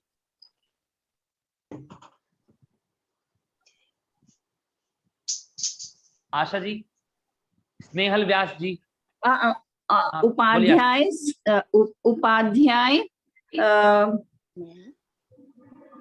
समया दरअसल क्या है, समया हाँ बोलिए, पहले पूरा बोलिए आप, फिर मैं बोलूंगा। सेंटेंस ही विद्या क्या है सर? गुरु के पास से शिष्य बैठा है। उपाध्याय समयाः शिष्यः दरअसल गलत है, तिष्ठति नहीं, सीदति प्रयोग करते हैं, सीदति, ठीक है, बैठा है। दरअसल देखिए यहाँ पर क्या है, यहाँ पर जिस पास के लिए आप समयाहानि, समया केवल समया या निकषा का प्रयोग करेंगे, जिसके पास बैठेगा, तो गुरु के पास बैठा तो गुरु में द्वितीय विभक्ति होगी कि नहीं होगी? मतलब गुरु के लिए उपाध्यायम, उपाध्यायम समया शिष्यः सीदति, ठीक है। उपाध्याय समया, उपाध्यायम, सॉरी, उपाध्यायम समया शिष्य सीदति, शिष्यः, will it be शिष्यः? शिष्यः सीदति, ठीक है जी, धन्यवाद। हाँ, स्नेहल व्यास जी, शिष्य समुद्र को पूछता है। शिष्यः समुद्रं सागरम सागरं शिष्यः सागरं पृच्छति। अब देखिए, सागर को पूछ नहीं सकते, सागर को पूछने का मतलब क्या है कि सागर समुद्र के विषय में पूछ रहा है, ठीक है ना। हाँ हाँ, ठीक है। अब संसार ईश्वर को नमस्कार करता है। तेजल शाह जी। संसारः ईश्वराय नमः। संसार के लिए किसका? लोकः का प्रयोग करते हैं। लोकः ईश्वराय नमस्कार, ईश्वराय नहीं, ईश्वरम नमामि, ईश्वरम नमामि, नमति नमति नमति नमस्करोति अथवा नमति, ठीक है ना। मनीष कंफ्यूज महोदय, लोकः जब आता है तो चिंतयन्ति आना चाहिए, क्योंकि बहुत बड़ा संसार है इसके लिए। नहीं, ऐसा कुछ नहीं है। नमन कर रहे हैं ना हम लोग। संसार लोकः ईश्वरम नमति, ठीक है। एक वचन में लेना है, बहुवचन नहीं। हाँ, वो बहुवचन में इसलिए लेगा क्योंकि संसार जो है ना वो समुदाय है, और जो समुदाय होता है ना वो एक वचन होता है। देखिए, ठीक है ना। समुदाय के अंदर बहुत सारे लोग हैं, और जो समुदाय का नाम रखा गया है वो एक रखा गया है, संस्कृत जैसे संसार। तो इसलिए लोकः ईश्वरम नमति। हे पुत्र, पिता कहाँ है? क्या कहते हैं, प्रभव कोकम जी, स्वाति कोकम जी। हे पुत्र, जनकः कुत्र अस्ति? जनकः कुत्र अस्ति। तो हे पुत्र नहीं, हे पुत्र, जनकः कुत्र अस्ति? जनकः कुत्र अस्ति? हे दुर्जन, धर्म को क्यों नहीं स्मरण करता? बताइए इसका संदीप जी। दुर्जन धर्मम कथम न स्मरसि। कथम धर्मम कथम न स्मरसि, स्मरति बोलिए, ठीक है ना। क्योंकि तुम अगर तुम का प्रयोग करेंगे तो यहाँ पर तुम का प्रयोग तो नहीं दिखा रहा, ठीक है ना। तो तुम, हे दुर्जन, तुम का प्रयोग भी कर सकते। देखिए, तुम का प्रयोग क्या होता है, हम एक भाव में समझ सकते हैं। हे दुर्जन, तुम धर्म का स्मरण क्यों नहीं करते हो, ठीक है। या हे दुर्जन, आप धर्म का स्मरण क्यों नहीं करते हो। तो ऐसे तो आप में तो फीलिंग नहीं आ रही ना सुनाने की, तो तुम का प्रयोग भी ठीक है, नमसी स्मरसी कह सकते हैं। तो पर लेकिन स्मरत अगर नहीं, स्पष्ट नहीं हो रहा है तो स्मरती करेंगे, ठीक है। कि कुछ लोग होते हैं चाहे दुर्जन व्यक्ति, उसको भी आप कहकर बुलाते हैं तो वो लोग नमस्ती बोलेंगे, ठीक है। और जो लोग नहीं तुम कहकर बुलाएंगे वो नमसी बोलेंगे। राम घर कब जाता है? इसका अब कोई और है? हाथ उठाइए जिनका छूट गया हो, जिन्होंने नहीं बोला हो। रामः गृहं कदा गच्छति? हाँ, रामः गृहं कदा गच्छति। फूल के चारों ओर जल है। दीपा सिंह जी।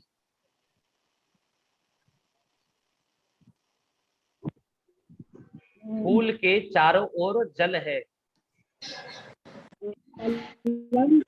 पुष्पं परितः जलम अस्ति। पुष्पं पुष्पम परितः जलम। कोई बात नहीं, अभ्यास करते रहेंगे तो आ जाएगा। ठीक है ठीक है। देवेंद्र दाहल जी, विद्या धर्म की ओर जाती है। विद्या धर्म की ओर जाती है। धर्मम प्रति गच्छति। प्रति गच्छति। बहुत सुंदर। विद्या धर्मम प्रति गच्छति, अथवा ये भी बोल सकते हैं विद्या धर्म अनुगच्छति। ठीक है। विद्यालय के दोनों ओर फल और फूल हैं, इसका बताएंगे आनंद पच्चपुर जी हैं क्या? हाँ महोदय। हाँ, विद्यालय के दोनों ओर फल और फूल हैं। विद्यालय से परितः विद्यालय से नहीं, अभितः विद्यालयम् अभितः फलं पुष्पम च अस्ति सन्ति। अस्ता भी बोल सकते हैं, संति है तो है फलानि तो पुष्पाणि फलानि पुष्पाणि च सन्ति। ठीक है ना। हाँ, फलानि पुष्पाणि च सन्ति। दोनों ओर है तो फिर उभय का आएगा ना? उभयता भी आ सकता है। नहीं, उभयता भी आ सकता है। देखिए मेरी बात सुनिए, लगता है ना उभयता कोई मेरी बात तो देखिए। उभयता आपको अभी पढ़ाया क्या? उभय तो अगले पाठ में आएगा आपको। तो अभी तो आप लोग उभयता जानते ही नहीं है। अभी तो आप लोग उभयता को जानते ही नहीं है। जानते हैं, मैं जानता हूँ, पर लेकिन अभी आप लोग को पढ़ाया नहीं गया इसको। ठीक है ना। कोई नया व्यक्ति होगा, उसको नहीं पढ़ाया गया। मनीष महोदय, बराबर उत्तर क्या है? विद्यालयम अभितः फलानि पुष्पाणि च सन्ति है का प्रयोग किया है ना। देखिए हिंदी में फलम पुष्पम लिखते हैं, जब कभी फलानी नहीं लिखते और खाली फलम लिखते हैं। फल और पुष्प है। कहा बोलिए, फलम पुष्पम च स्तः। ठीक है। अब कौन है? हाँ, किशोर महोदय भी तो है। राजा दुर्जन को दुख देता, ओ सॉरी मैं बोलता हूँ। रमेश महोदय है। जी। ठीक है। राजा दुर्जन को दुख देता है।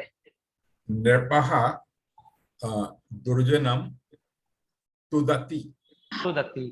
ठीक है। अब डॉक्टर नलिनी जी बोलेंगी, आप अपने हिसाब से कोई 2 वाक्य बनाइए जो आज का विषय पढ़ाया गया उससे संबंधित।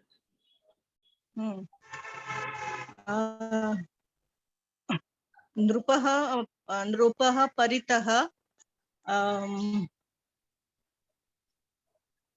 परिचारकाः सन्ति।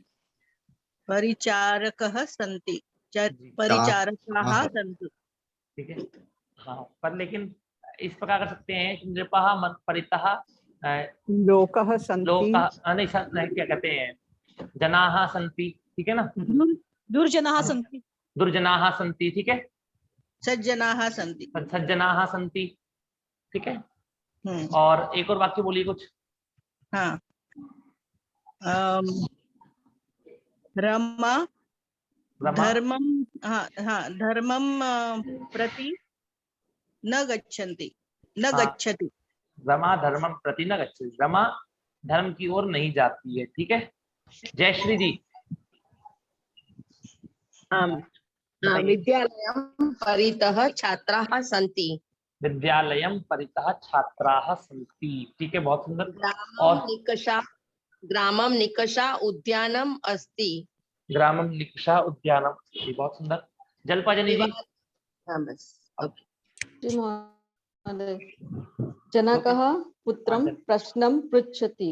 जनकः पुत्रं प्रश्नं पृच्छति। आगे। शिष्यः गुरु अनुगच्छति।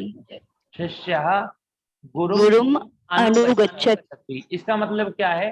या तो गुरुजी, अगर गुरुजी कहीं पर बैठे हैं, इसका मतलब क्या है? उनकी ओर जा रहा है। यदि गुरुजी जा रहे हैं, चल रहे हैं, तो उनके पीछे जा रहा है। समझ में आ रहा है आपको? जी। वो कुछ चीजें क्या होती है ना। उपाध्यायं परितः शिष्याः सन्ति। हाँ, उपाध्यायं परितः शिष्याः। तो समझ में आया आपको कि इन शब्दों के योग में द्वितीया विभक्ति होती है। अब ये समझ में आया आपको कि कारक विभक्ति क्या है? ये जो कर्म में द्वितीया विभक्ति कर रहे हैं, ये है कारक विभक्ति। और जो ये अभितः, परितः, समया, निकषा, हा, प्रति, अनु, इन शब्दों के साथ में जो द्वितीय विभक्ति कर रहे हैं, ये कौन सी विभक्ति है? उपपद विभक्ति। ऐसी आपको कारक विभक्ति भी पता चलेगी और उपपद विभक्ति भी पता लगेगी हर उसमें अभ्यास में। ठीक है, तो आप बहुत सुंदर आप लोगों ने आज का अभ्यास करा। ठीक है, और अब देखिए वाक्य ये बना सकते हैं आप लोग, दो के वाक्य बनाओ, बहुवचन में बनाओ। तो ये जो दो हैं इनके सभी वाक्य को बहुवचन में बना सकते हैं अभ्यास करने के लिए। तो इश, स्पृश, प्रच्छ, पट, लिख, गम, आगम के लट के पूरे रूप लिखो। राम के तुल्य 10 नए शब्दों के रूप बनाओ। ठीक है, अभितः इनके वाक्य बनाओ। रिक्त स्थानों की पूर्ति, जैसे ग्राम, देखिए अभितः, देखिए यामम, यहाँ पर ग्रामम बोला गया है, तो आप यहाँ पर अभितः भी कर सकती हैं। अभितः करेंगे तो गांव के दोनों ओर, परितः करेंगे तो गांव के चारों ओर, ग्रामम समया करेंगे मतलब गांव के समीप। ठीक है, और ग्रामम प्रति या अनु करेंगे तो गांव की ओर जल है। ठीक है ना, तो ग्रामम तो है ही, आप उसमें अपने आप भर सकते हैं। विद्यालय, इसमें भी इस प्रकार करते हैं।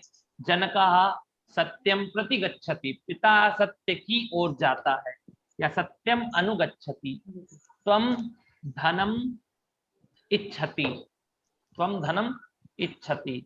वयम प्रश्नम, महोदय धनम इच्छसि आएगा ना, इच्छति नहीं आएगा। अच्छा, त्वम धनम इच्छसि, हाँ त्वम धनम इच्छसि। ठीक है, कभी कभी क्या होता है धनम के पीछे भी जा सकता है ना, तो धनम अनुगच्छति नहीं आएगा। हाँ, अनुगच्छति, अनुगच्छति, हाँ बराबर है। हाँ जी, अनुगच्छति। प्रश्नम पृच्छामः। ईश्वरः लोकम, ईश्वर संसार की रक्षति। मनीष जी, अभी ये क्लास छोड़नी पड़ेगी क्या? मैं छोड़ सकती हूँ? बिल्कुल बिल्कुल, अब क्लास हो चुकी है, बस इतना ही बता रहा था मैं आप सभी को। धन्यवाद महोदय, धन्यवाद। आप सभी को अच्छा लगा हो, समझ में भी आया हो आप सभी को। ठीक है, तो चंद्रिका भांगड़े जी, आप कुछ बोलना चाहते हैं? It was very helpful, Manish ji. Thank you. Manish very महोदय, much. ना